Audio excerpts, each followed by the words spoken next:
जय हिंद, नमस्कार दोस्तों। आपका स्वागत है मेरे YouTube चैनल RSCSY मनीष पर।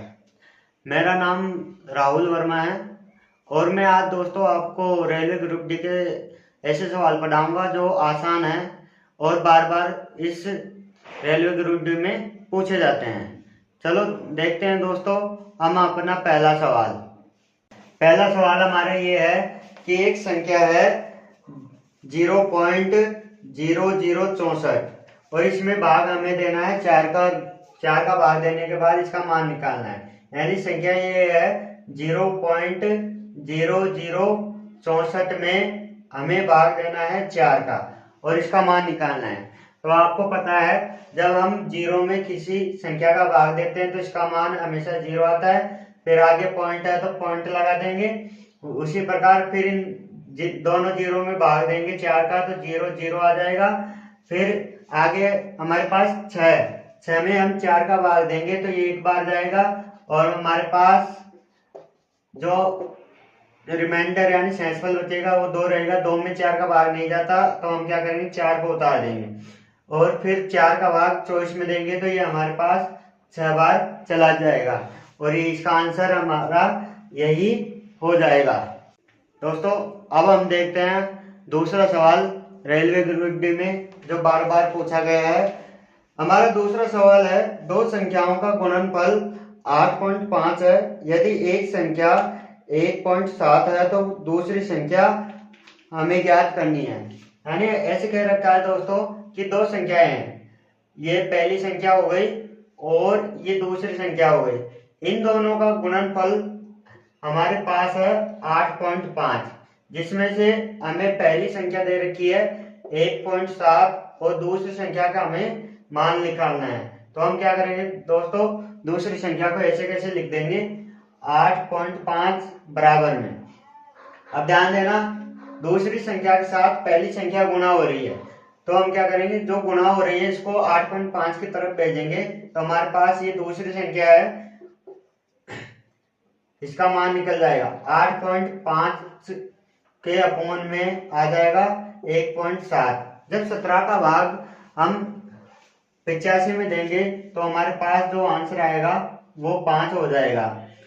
आइए दोस्तों अब हम देखते हैं हमारा तीसरा सवाल रेलवे ग्रुप डी में जो बार बार पूछा गया है। हमारा तीसरा सवाल है कि एक में भाग देने पर 0.004 का तो मान क्या होगा। यानी संख्या एक में हम भाग देने के लिए बोल रहा है और वो संख्या है 0.004, इस संख्या में भाग देने के लिए बोल रहा है। और ध्यान देना दोस्तों ये सवाल बार बार रेलवे ग्रुप डी में आए हुए हैं। यानी हम इसको ऐसे लिखेंगे 1/0.004। अब हम पॉइंट हटाएंगे तो हम क्या करेंगे दोस्तों, पॉइंट हटाने पर ऊपर वाली संख्या को पॉइंट के बाद जितनी संख्या है उतनी जीरो लगाकर गुणा कर देंगे। यानी 1 को गुणा करेंगे 1 और पॉइंट के बाद 3 संख्या है तो 3 जीरो लगा देंगे और नीचे हमारे पास ओनली फॉर 4 बच जाएगा।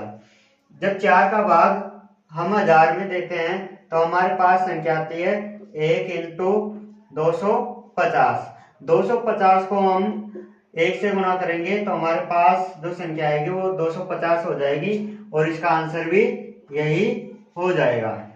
दोस्तों अब हम चलते हैं हमारे चौथे सवाल पर जो रेलवे ग्रुप डी में आया हुआ है।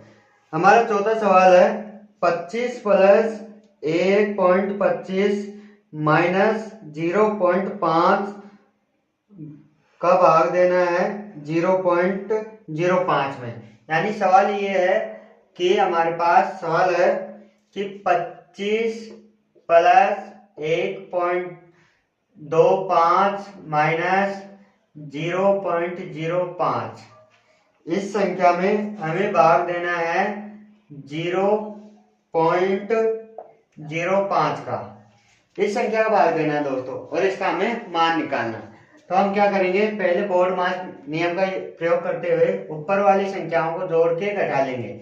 यानी 25 में जब हम 1.25 को जोड़ेंगे तो हमारे पास संख्या आएगी 26.25। फिर हम -0.05 बटा में है 0.05।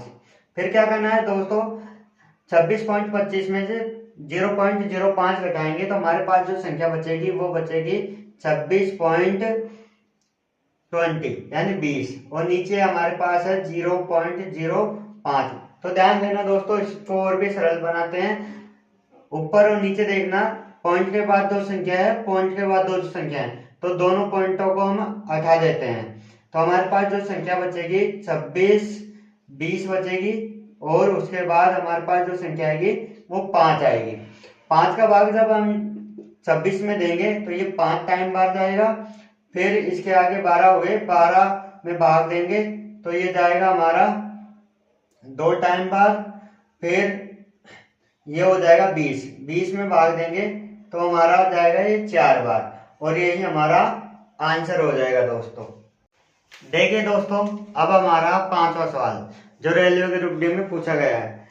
40 में भाग देना है 0.5 का और इसका मान निकालना है। यानी सवाल ये है हमारा 40 है, उसमें भाग देना है 0.05 का और इसका मान निकालना है।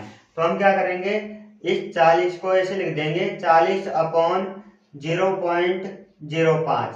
फिर इस पॉइंट को उठाऊंगा दोस्तों तो ऊपर गुणा कर दूंगा मैं 100 से। 100 से इसलिए गुणा करूंगा क्योंकि पॉइंट के बाद नीचे दो संख्याएं हैं। तो हमारे पास जो संख्या आएगी 40/5 यानी 5 × 100। जब 5 का भाग 40 में दूंगा तो ये 8 बार कट जाएगा, और 8 को 100 से गुणा करूंगा तो हमारे पास जो संख्या आएगी वो 800 हो जाएगी, और 800 ही हमारा आंसर हो जाएगा।